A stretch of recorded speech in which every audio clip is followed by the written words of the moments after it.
Hello everyone, it's Micah. I wanted to get this video in before I didn't have enough natural light, and I certainly didn't want to subject you to looking at me under the harshness of these artificial lights I would have to turn on in here. So you can thank me later for that. I had a huge victory related to the purpose of me posting these videos yesterday. I'm not getting a lot of views, and I'm okay with that because I'm doing this for myself. But the maybe one and only person who did watch the video yesterday was one of my friends of 20 plus years, which sounds crazy to say.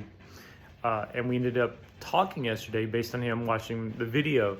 So that was a really great outcome for me, and really the reason why I'm doing this. Even if whether I'm connecting with people that I've known for many years, or whether I'm connecting with new people, just making those connections here and there makes it all worthwhile.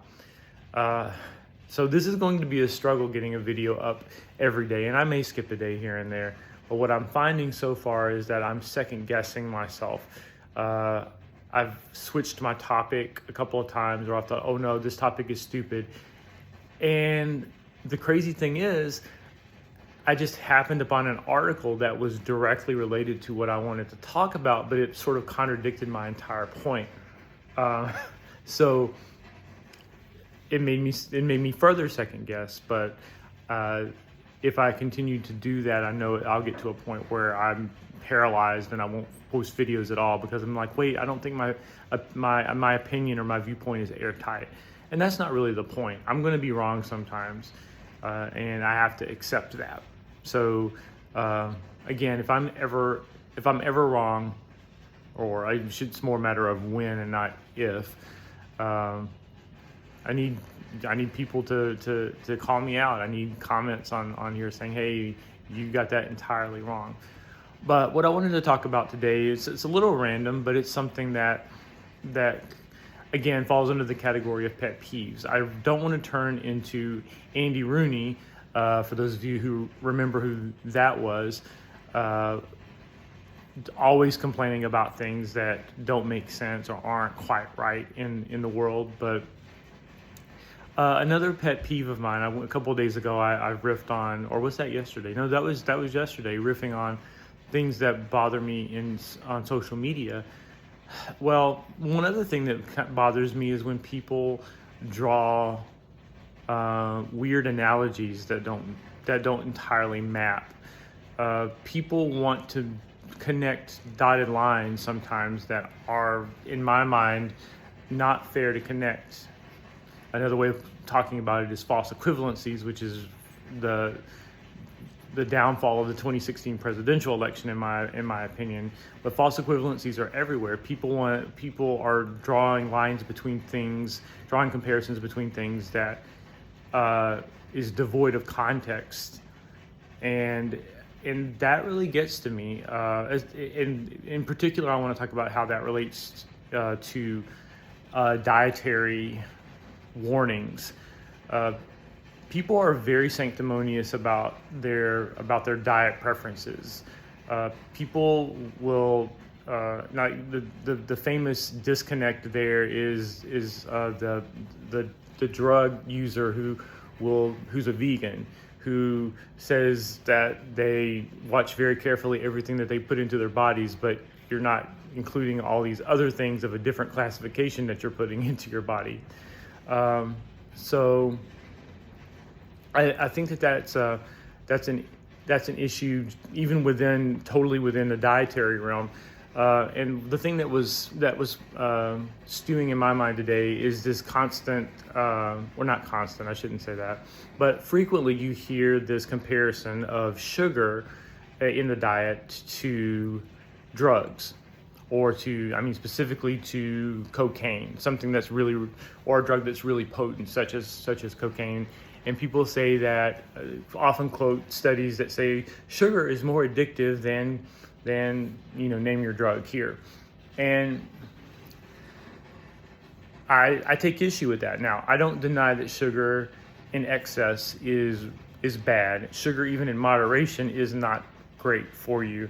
I totally get that sugar is more so the by all available evidence the real driver of the obesity epidemic in the country, rather than fats, rather than all the things that we were led to believe over the past generation or so. And it's a huge issue. And that's one of the articles I read today was it was a very informative article. It was something that it's not something that I haven't read before, but it just reinforced this idea that, sugar really is bad for you.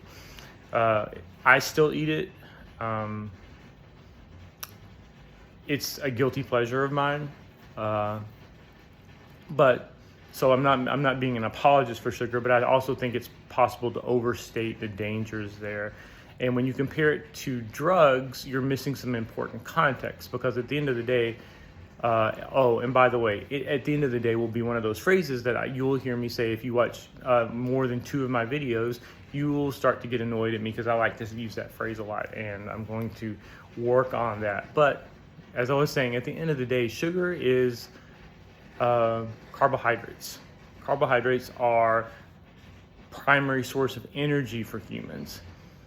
Saying that you're addicted to carbohydrates is essentially equal to saying that you're addicted to food. It's roughly equivalent to saying that you're addicted to sleep or water. The reason that there is such a strong quote-unquote addictive response to sugar is because it's a nutrient. So your body needs it. So you could really misconstrue any necessity of life as an addictive substance. Like, yes, I'm addicted to my bed. I have to go and sleep in it for 6 or 7 hours every single night. But that's an incorrect usage of the word. Now, I think people do get addicted to sugar, and I do understand that the whole chemical reaction in the brain and the firing of the neurons may be similar between sugar and certain drugs. And I get the comparison, and I also understand that sugar is bad, but I think there's missing some context when you talk about something that's essentially a nutrient and call it and equate it to something like a drug that there's no reason for you to ever have to ingest. So that's just my 2 cents on that. And the only other thing I'm going to chase that with is something that I feel a lot more strongly about. Do you remember the whole Subway controversy about their bread? And there was a chemical, or I guess technically it was a chemical that they were using to bake they were using in their breads that was something that was also used in making yoga mats. I'm sorry, my face is itchy today. I need to shave or something. So that really got under my skin, because I heard this over and over again at the time. Oh my God, they're using stuff that they use in yoga mats. So the implication there was that there's inedible rubber components in the bread, and that's not the case. It's simply the fact that an entirely edible chemical that they used to bake the bread was something that is also used in manufacturing yoga mats. They're not related. It's not that the substance was poisonous or inedible. It's just that this was another use for it, and there's and to imply some sort of toxic correlation. And I'm not saying this chemical was the best thing in the world, but just the fact that it was used in yoga mats proves nothing.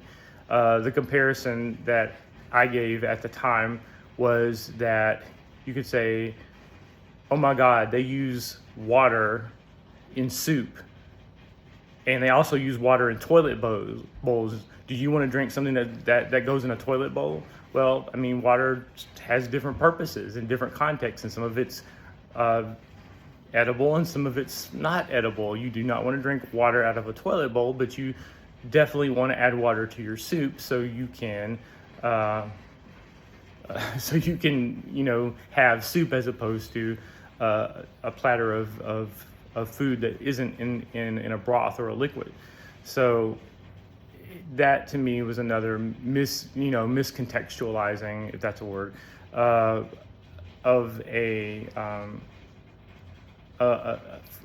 for shock value to advance a nutritional point. At any rate, those are the types of things that I think about. So welcome to the inside of my head. So that's what I had on my mind today. Take it for what it's worth. Maybe I'll think about it some more and do something about my itchy face,